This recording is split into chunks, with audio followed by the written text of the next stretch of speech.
Terima kasih pemirsa, Anda masih bersama kami dalam Kominfo Newsroom. Pemirsa, migrasi siaran analog ke siaran TV digital bukan lagi keharusan yang dipungkiri. Hal tersebut merupakan bagian dari perkembangan teknologi yang ada. Bali menjadi salah satu daerah yang terkena penghentian analog switch off. Kementerian Komunikasi dan Informatika terus berupaya dalam memfasilitasi infrastruktur serta ketersediaan set-top box bagi masyarakat sekitar yang tidak mampu. Bagaimanakah bentuk sosialisasi serta perkembangan yang dilakukan oleh Kementerian Kominfo beserta para stakeholder untuk penghentian analog switch off di Bali? Berikut liputan selengkapnya untuk Anda.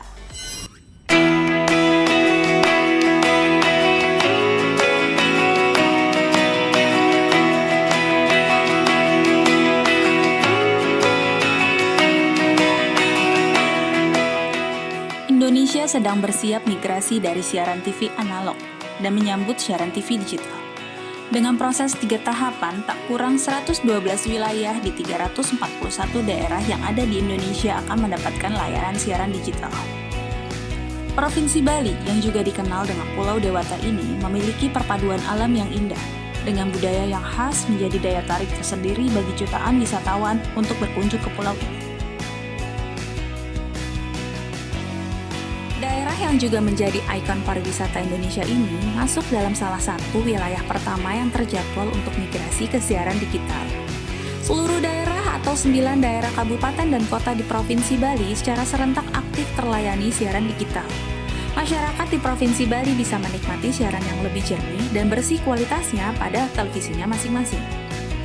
Mengingat banyaknya manfaat yang akan didapat, pemerintah melalui Kementerian Kominfo terus mengajak seluruh masyarakat untuk mendukung peralihan siaran digital di Indonesia. Migrasi siaran analog ke siaran digital menjadi keharusan yang tidak lagi bisa ditawar. Peralihan siaran ke digital menjadi upaya pemerataan pembangunan infrastruktur penyiaran, yang juga peningkatan kualitas dan kecanggihan penyiaran. Bersamaan dengan persiapan infrastruktur penyiaran, sosialisasi secara masif pun telah lama digalakkan. Berbagai macam bentuk strategi sosialisasi siaran digital telah digencarkan dari kota ke desa, mulai dari Kementerian Kominfo Pusat hingga Kominfo Daerah. KPI dan TVRI di daerah turut serta menyiarkan manfaat siaran digital. Di Bali, salah satu sosialisasi dengan menampilkan kesenian daerah yang disiarkan lewat siaran TV dan saluran informasi lainnya. Melalui kesenian rakyat Bali, informasi itu disampaikan.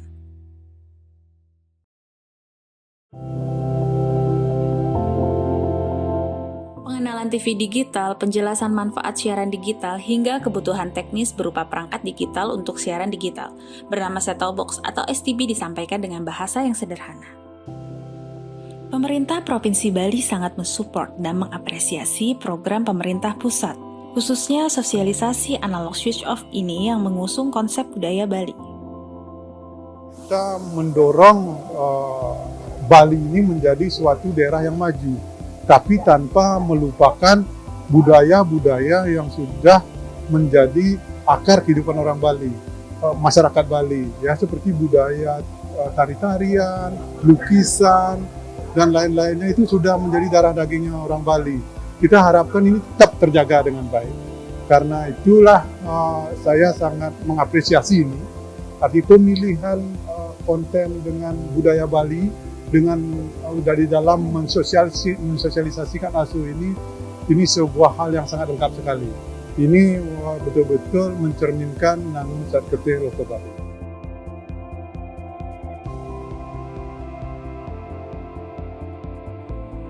Matangnya persiapan infrastruktur teknologi, juga masifnya sosialisasi yang telah dilakukan, menjadikan Provinsi Bali sudah siap mengudara di layanan digital. Tak jauh berbeda dengan daerah lainnya, Bali sudah siap sepenuhnya untuk bermigrasi ke siaran TV digital. Provinsi Bali menyambut ASU ini, analog switch off ini yang akan berakhir tanggal 30 April 2022. Jadi kita sudah melakukan sosialisasi kepada masyarakat, melibatkan semua stakeholder, supaya masyarakat kita siap untuk menyambut ini. Jadi karena ini waktunya sudah dekat, kita sudah melakukan sosialisasi melalui semua media yang ada, termasuk media sosial. Kita tidak ingin masyarakat Bali nanti terkejut, tiba-tiba siaran TV mereka tidak dapat ditonton. Makanya kita melakukan sosialisasi, paling tidak masyarakat kita siap untuk menyambut. Sebenarnya televisi digital ini pemerintah Provinsi Bali sangat mensupport sekali, karena program pembangunan pemerintah Provinsi Bali memang mendorong digitalisasi di skala bidang. Ya, seperti kita ketahui bersama, beberapa waktu lalu pemerintah Provinsi Bali di bidang digital juga sudah melaksanakan DigiFest namanya, Digital Festival. Jadi ini bagian dari program pembangunan pemerintah Bali yang terangkum dalam Undang-Undang Strategi Lokal Bali, termasuk juga analog switch off ini.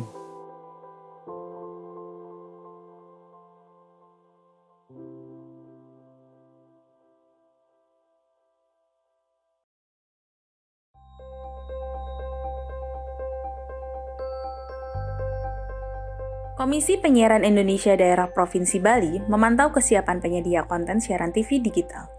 Secara administrasi, tercatat 23 channel sudah siap mengudara, dan 4 channel lainnya sedang proses mengoptimalkan kesiapannya. Nantinya sekitar 27 channel siaran TV digital siap menggantikan siaran analog. Ya, KPID sudah mencoba untuk mendatangi dan berkomunikasi dengan lembaga penyiaran swasta, khususnya para pemegang MUX, termasuk juga penyedia konten, dan semua kita sudah datangi, kita koordinasi, komunikasi, semua sudah siap.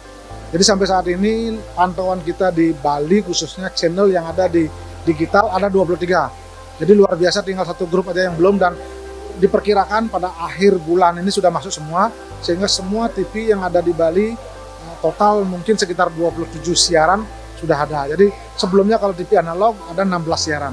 Ini kita upayakan agar mereka memang sesuai dengan program pemerintah, tanggal 30 April semua sudah akan menuju ke TV digital.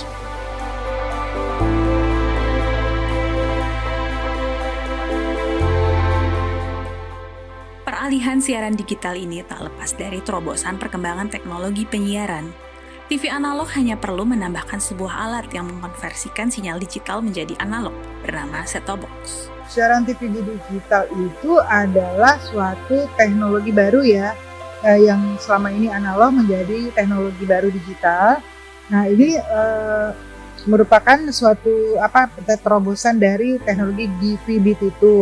Nah, untuk mendapatkan siaran digital ini ada dua cara bagi TV yang belum support untuk teknologi DVB-T2 itu tadi harus menggunakan set-top box. Set-top box itu gunanya itu mengkonversi sinyal digital menjadi suara dan gambar sehingga dapat ditangkap oleh TV analog biasa.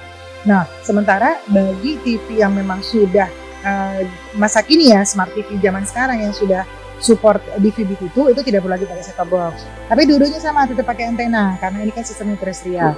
Nah, ini penggunaannya juga sama. Jadi begitu set-top box itu dipasangkan, tinggal di-scan aja, dicek keberadaan siaran TV digital di wilayahnya. Nah, untuk membantu itu bisa juga download aplikasi sinyal TV digital yang ada di iOS dan juga Android. Itu memudahkan kita untuk mengetahui di wilayah kita tuh sudah ada siaran digital apa saja.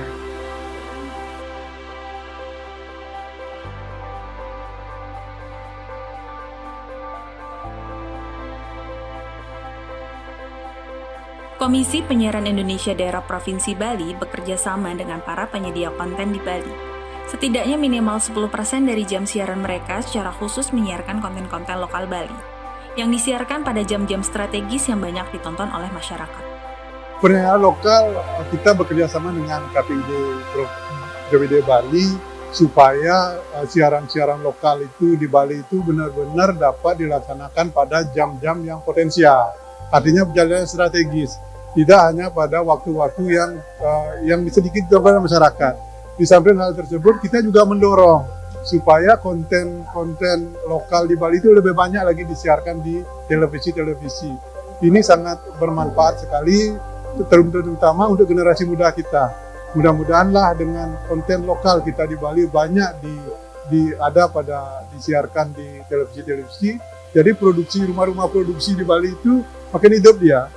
Kita harapkan juga generasi muda kita memanfaatkan ini. Ya, di samping juga kita konten lokal itu kita harapkan juga menjadi bagian dari promosi pariwisata kita.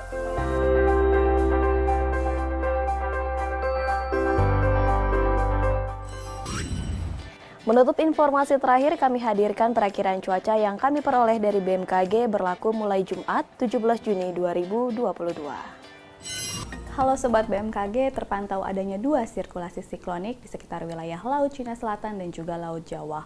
Hal tersebut dapat membentuk wilayah konvergensi yang memanjang di wilayah Laut Cina Selatan dari Selat Karimata hingga Laut Jawa, Kalimantan Barat hingga Kalimantan Selatan, dan juga dari Teluk Bone hingga Laut Jawa bagian timur. Hal tersebut dapat mendukung pertumbuhan awan-awan hujan yang cukup signifikan di wilayah tersebut. Lantas, bagaimana perakiraan cuaca di wilayah Sobat? Bersama saya Yuni Maharani, berikut perakiraan cuaca yang berlaku untuk esok hari 17 Juni 2022.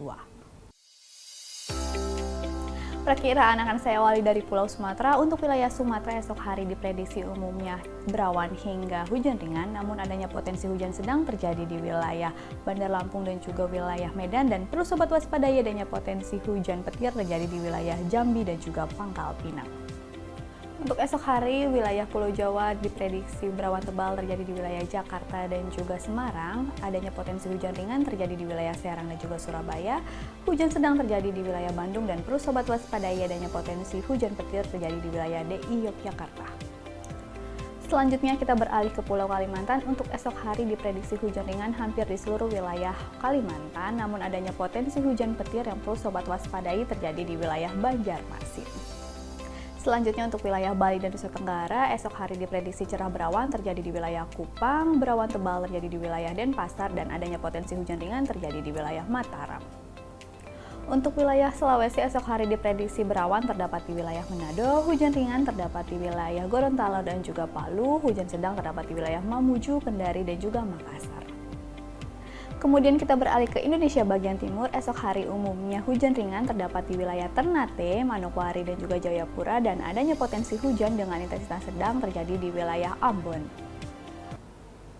Demikian informasi yang telah kami sampaikan. Untuk informasi lebih lanjut, Sobat dapat mengunjungi website kami di www.bmkg.go.id serta dapat mengunduh aplikasi info BMKG di App Store dan Play Store. Dan jangan lupa follow Instagram, Twitter, like, dan subscribe YouTube channel kami di @infobmkg.